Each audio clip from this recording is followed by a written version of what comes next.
Alors, on va parler fiscalité.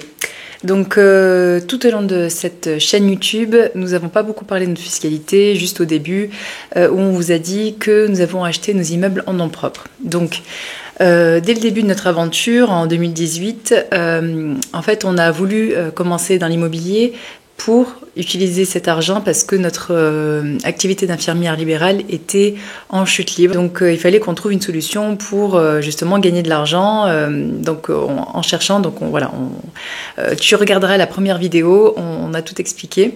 Mais en tout cas, dès qu'on a commencé, en fait, on voulait vraiment vivre de l'immobilier. Enfin, c'est ce qu'on nous vendait sur Internet. Donc on a commencé à acheter tous nos biens en nom propre. Donc au début on était en LMNP, on est très vite passé en LMP puisqu'on a vite enchaîné les biens et en plus avec la location courte durée on a vraiment des très bons chiffres. Donc depuis 2020 on est en LMP, donc ça fait maintenant 4 ans. Tous nos biens sont en nom propre, sauf le dernier où on a fait une SCI.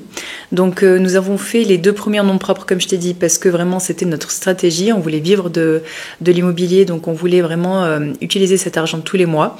Et ensuite, le 3e et 4e bien, en fait, on a fait ça un peu par dépit, puisque à cette époque, la SCI n'était pas très à la mode. Les banques n'aimaient pas trop, ça a compliqué, on va dire, le dossier.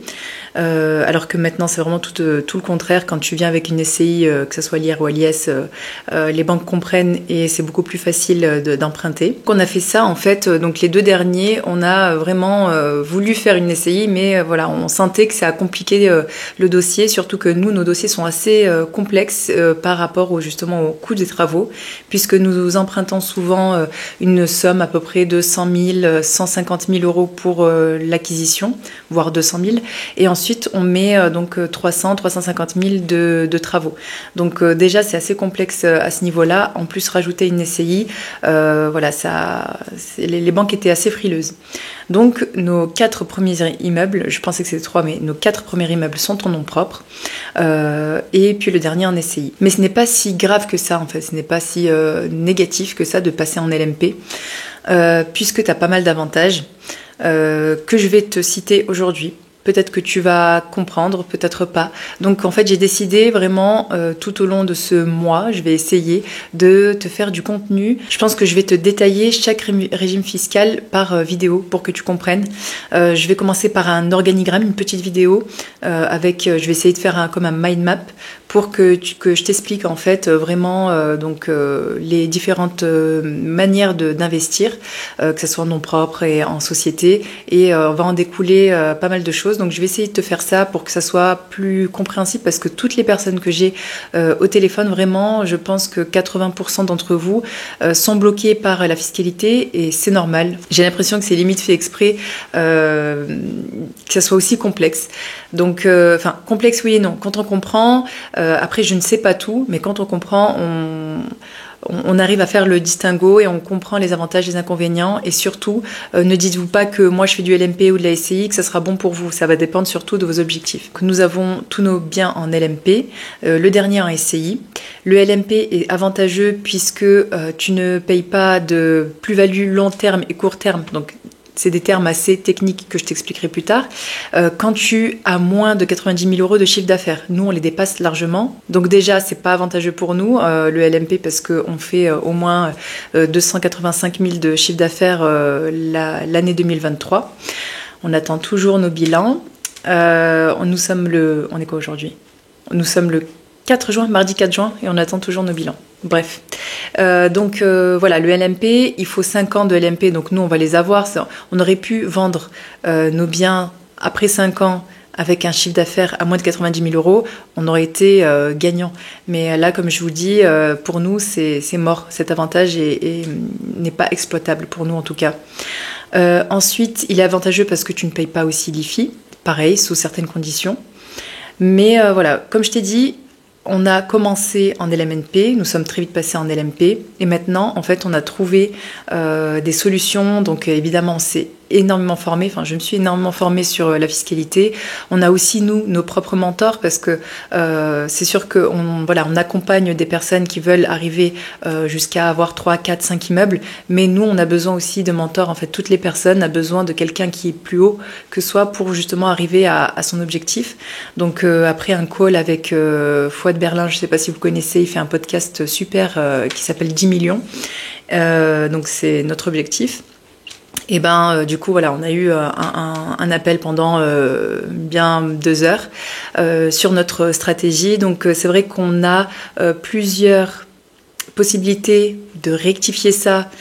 Ça va nous coûter un peu d'argent, c'est pour ça que je fais cette vidéo, que je vais faire toutes les vidéos qui vont en découler.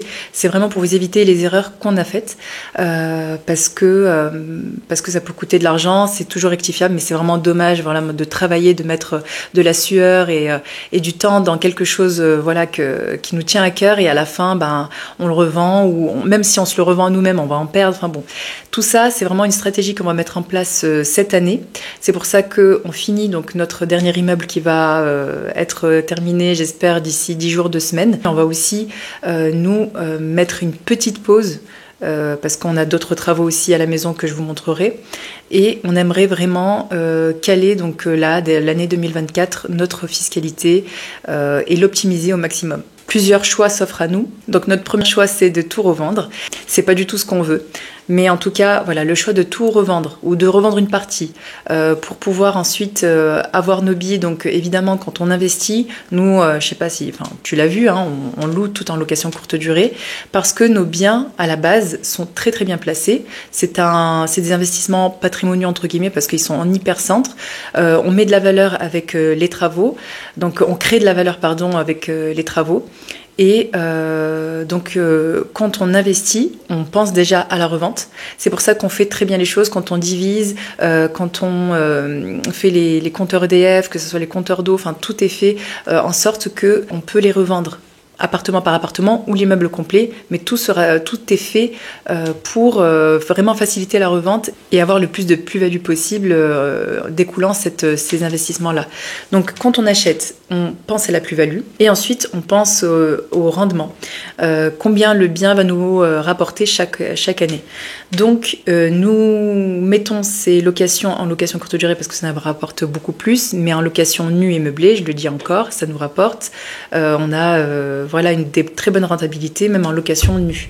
On est à minimum 12%. Donc voilà, la première solution, c'est pour l'instant niette pour nous, puisque comme je te l'ai dit, si on revend, on va se faire vraiment douiller sur la plus-value. C'est pas possible pour nous. Donc la deuxième solution, c'est de faire un OBO, c'est-à-dire de se revendre à nous-mêmes, c'est-à-dire créer une SCI et se racheter donc le bien dans la SCI. Ça, c'est beaucoup plus complexe. C'est vrai que ça se fait, mais c'est très complexe à mettre en place et à trouver le financement. Donc deuxième solution. Troisième solution, c'est de se racheter nous-mêmes avec nos propres moyens, donc les biens en SCI. Il y a pas mal de solutions, de possibilités pour optimiser ça, et puis ensuite passer la plupart en SCI, peut-être garder 1 ou 2 biens, peut-être même un immeuble en LMNP, même si je sais que ça tend à disparaître, hein, tous les avantages tendent à disparaître. Donc voilà, tu l'auras compris, en 2024, ça va être une année où tu as besoin en fait de rester une année un peu tranquille, surtout quand tu enchaînes comme nous les investissements, justement pour tout optimiser, réfléchir, réarbitrer, vendre certains biens, garder en LMNP, LMP certains immeubles et ensuite passer en SCI le reste. Donc c'est super important, surtout aussi, on a eu un rendez-vous la semaine dernière avec notre notaire, justement par rapport à la donation et la succession, puisqu'on a 2 filles. Donc il est super important que tu mettes en place tout ça avant qu'un malheur arrive, parce que ensuite les frais de succession, tu le sais, c'est vraiment, justement, on le sait en tant qu'investisseur que les frais de succession fait en sorte que l'immeuble est revendu à rabais. Donc t'as pas envie que tes enfants soient pris à la gorge à cause de toi. Donc c'est super important de préparer donc ta donation, ta succession via une SCI et surtout via une assurance décès, parce qu'une assurance vie c'est de la merde. Donc voilà, on t'en dira plus quand on mettra tout ça en place, tout ce qui est assurance, donation, etc. On a notre propre stratégie, donc on va la mettre en place et ensuite on pourra t'en dire plus. J'espère que cette cette petite vidéo t'aura plu. En tout cas, je vais te faire plein de contenu justement sur la fiscalité. Si tu as des questions, tu n'hésites pas à les mettre en commentaire. J'essaye d'y répondre au maximum. Et puis, écoute, je te dis à bientôt dans une autre vidéo.